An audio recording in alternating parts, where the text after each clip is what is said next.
District hospital Kishtwar जो इस वक्त सुर्खियों में बना हुआ है, सबकी निगाह इसी पर है, सबकी नज़र इसी पर ही है।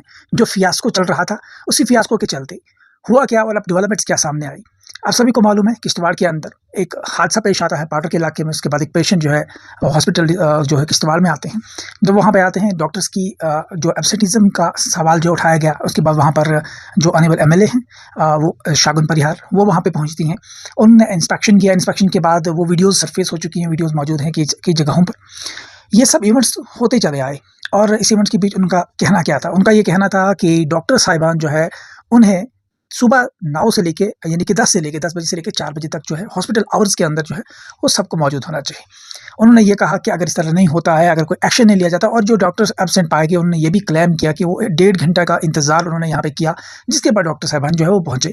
और इस तरह की बातें जब सामने आई, उनकी तरफ से फिर अथॉरिटीज़ को कॉल भी की गई कि अगर एक्शन नहीं लिया जाता, एक्सप्लेनेशन नहीं जो है सॉर्ट की जाती, तो वो जो है वो धरना प्रदर्शन भी करेंगे, असेंबली में भी इस मुद्दे को उठाएंगे। और जो हेल्थ मिनिस्ट्री है यानी कि जम्मू कश्मीर की, यूटी की, उनके रेजिडेंस से बाहर जो है वहाँ पर भी जो है एहतजाज होगा इस मुद्दे को लेकर।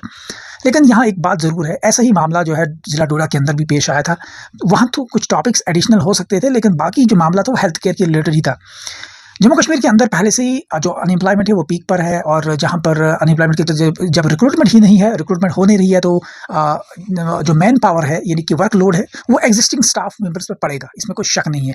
क्योंकि आप सभी को मालूम है कि किश्तवाड़ के अंदर भी एक एनेस्थीसिया का जो स्पेशलिस्ट है।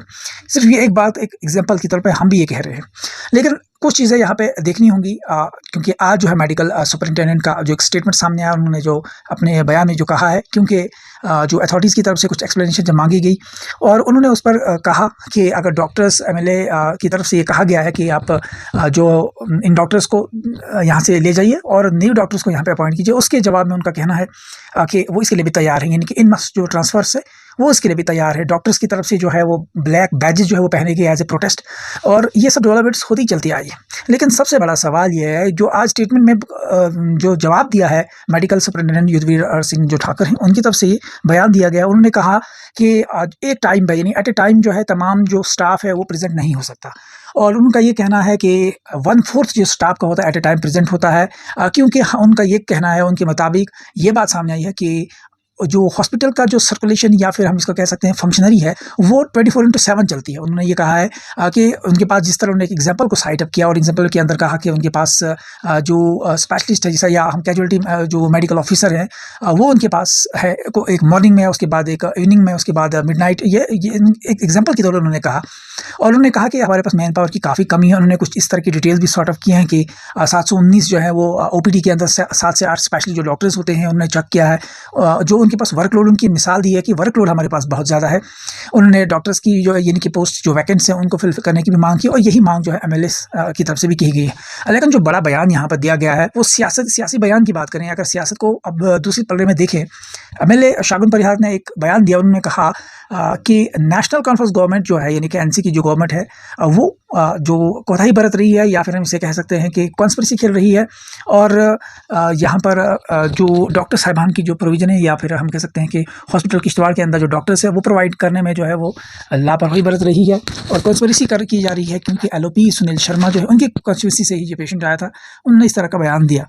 अब ये सियासी बयान है, लेकिन जो हेल्थ केयर का बयान है वो सबसे अहम और बहुत ज़रूरी है। क्योंकि आप सभी को मालूम है किश्तवाड़ की बात जो की गई है कि उसके अंदर ये भी कहा गया कि क्या सिर्फ ट्रेजेडीज़ के वक्त ही ये मसले उठाए जाएंगे। जिस तरह से जो पीपल्स डेमोक्रेटिक पार्टी के जो शायद यूथ प्रेसिडेंट है गालिबन, उनकी तरफ से क्रिटिसाइज भी किया गया। उन्होंने कहा कि डिस्ट्रिक्ट हॉस्पिटल को स्ट्रेंथन करने के लिए एफर्ट्स करनी होंगी, लेकिन ये एफर्ट्स सिर्फ ट्रेजेडीज़ होने के वक्त नहीं होनी चाहिए, यानी कि जिस वक्त हादसा हो उसी वक्त हम आगे, इसके बाद भी यानी कि हादसे हो जाते हैं उसी वक्त जागते हैं, ऐसा नहीं होना चाहिए। इस मांग को लेकर असेंबली में भी होना चाहिए, इस मांग को सड़कों पर भी होना चाहिए, इस मांग को लेकर बातें होनी चाहिए, स्पीच होनी चाहिए, डिबेट्स होनी चाहिए। और ऑफिशियल जो फिगर जिस तरह हमारे पास आए थे कि जम्मू कश्मीर की अगर किश्तवाड़ की बात करें तो 73 जो गेजेटेड पोस्ट है, इस तरह की बात जो है सामने आई है ऑफिशियल। अभी हमारे पास इतनी डिटेल्स मौजूद नहीं है, लेकिन जो हम तक डिटेल्स अवेलेबल हैं उसके हवाले से।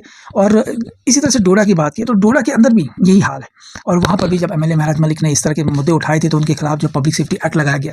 तो सिंपल और सादा सी बात यह है कि जम्मू कश्मीर के अंदर यूनियन टेरिटरी की जो गवर्नमेंट है वो इस चीज़ को देखती है, इसमें कोई शक नहीं। लेकिन स्टेट हुड ना होने के बाइस ये सब प्रॉब्लम्स फेस करना तो बनता है, चाहे वो भारतीय जनता पार्टी के ही एमएलए हों। मतलब उनकी पार्टी लेवल पे कुछ और भी क्यों ना हो, लेकिन उन्हें भी लग रहा है कि स्टेटहुड के बिना जो है एक एमएलए जो है बिल्कुल पावरलेस है, इसमें कोई काम नहीं कर सकता, कोई इनिशिएटिव नहीं ले सकता, और काफ़ी सारी हर्डल्स हैं, ये बिल्कुल सामने है। और ये देखा गया क्योंकि जो किश्तवाड़ के अंदर जिस तरह एक एनेस्थीसिया है, स्पेशलिस्ट है, डोडा के अंदर भी 300 से कुछ वैकेंट पोस्ट्स हैं, तो इन सब आसामियों को भरना जो है, फिल करना, उसमें भी अब तक नाकाम हो चुकी है नेशनल कॉन्फ्रेंस गवर्नमेंट। अब उनके स्टेटमेंट्स आते जा रहे हैं कि 5 साल के बाद हिसाब होगा, 5 साल के बाद हिसाब होगा, क्या ये फिल हो सकेंगी या नहीं? क्या ये एक फियास्को चलता रहेगा?